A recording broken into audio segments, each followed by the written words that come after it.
Assalamualaikum warahmatullahi wabarakatuh. Di sini kami akan sedikit menjelaskan tentang bisnis perbankan dalam pandangan Islam.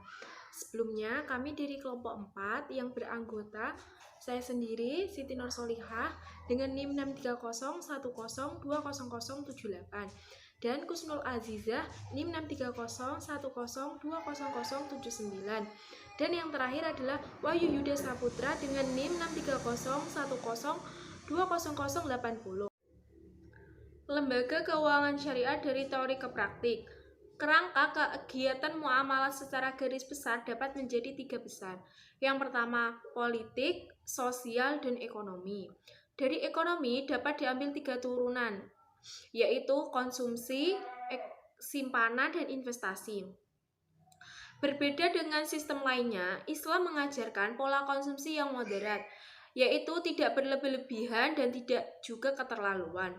Lebih jauh dengan lugas, Al-Quran melarang terjadinya perbuatan tabzir.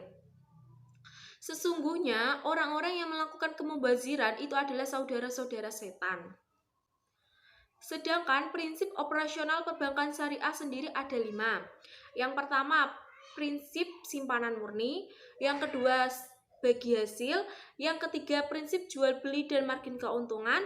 Yang keempat, prinsip sewa. Dan yang terakhir adalah prinsip V atau prinsip jasa.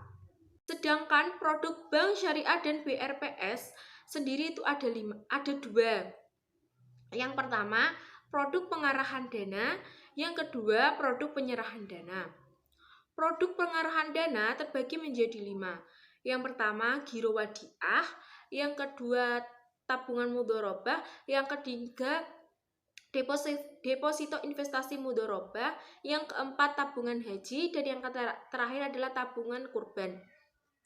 Sedangkan produk penyerahan dana terbagi menjadi 8. Yang pertama, mudharabah. Yang kedua, murabahah. Yang ketiga, bai bis aman ajil.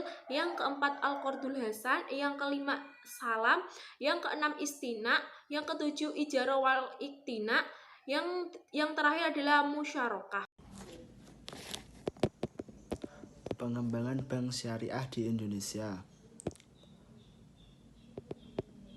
Terbitnya Undang-Undang Nomor Tahun 1998 memiliki hikmah tersendiri bagi dunia perbankan nasional, di mana pemerintah membuka lebar kegiatan usaha perbankan dengan berdasarkan pada prinsip syariah.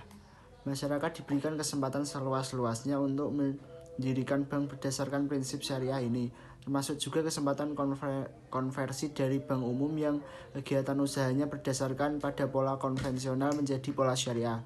Selain itu, bolehkah pula bagi pengelola bank pola syariah? Selain itu, bolehkah pula bagi pengelola bank umum konvensional untuk membuka kantor cabang atau mengganti kantor cabang yang sudah ada menjadi kantor cabang khusus syariah dengan persyaratan yang tentunya melarang pada percampuran modal kerja dan akuntansinya. Inilah satu peran penting bank syariah menjadi bagi masyarakat Indonesia.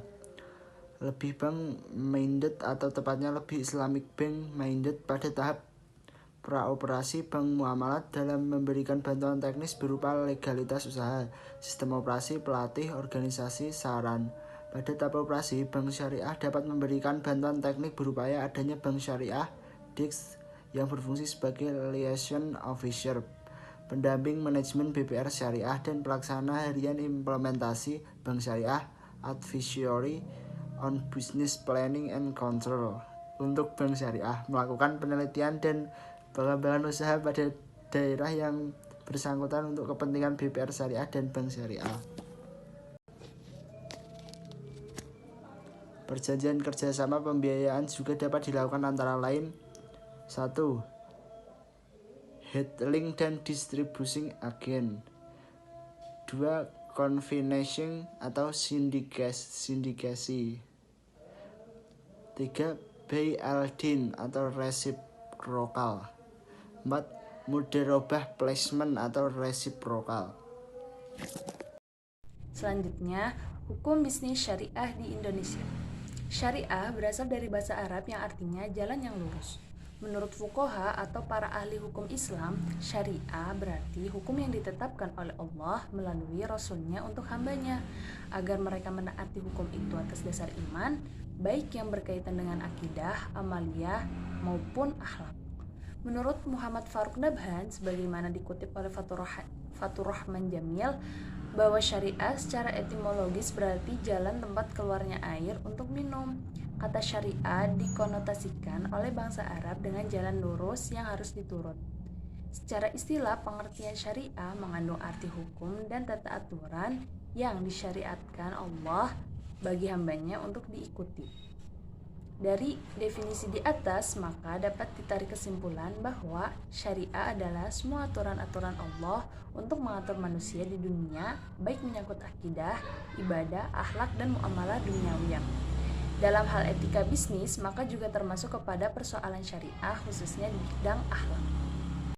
Bisnis yang boleh dan yang terlarang. Dalam kaidah fikih terdapat suatu rumusan al-aslu fi al-asya al-ibaha hatta yadulla ad-dalilu ala at-tahrimi, yaitu dalam hal muamalah hukum asal sesuatu adalah dibolehkan hingga ada dalil yang mengharamkan. Untuk itu kaum muslimin cukup bertanya tentang apa yang dilarang. Kalau tidak ada larangan, maka berarti hal tersebut dibolehkan. Akan tetapi, untuk mengetahui sesuatu itu dilarang atau tidak dibolehkan, maka kita harus berusaha untuk mengetahui atau mempelajari apakah ada larangan dalam syariah Islam. Jangan disalahartikan belum tahu hukum tidak sama dengan tidak ada larangan. Dalam kaidah fikih dinyatakan al-yaqinu la yuzalu bisyaki. Ambil yang yakin, tinggalkan yang ragu. Kalau setelah diselidiki hukum sesuatu ternyata memang tidak dilarang oleh Al-Quran atau hadis Nabi, maka baru kita boleh mengatakan hukumnya mubah atau boleh. Sekian dari kami, kurang lebihnya mohon maaf. Wabillahi taufiq wal hidayah. Wassalamualaikum warahmatullahi wabarakatuh.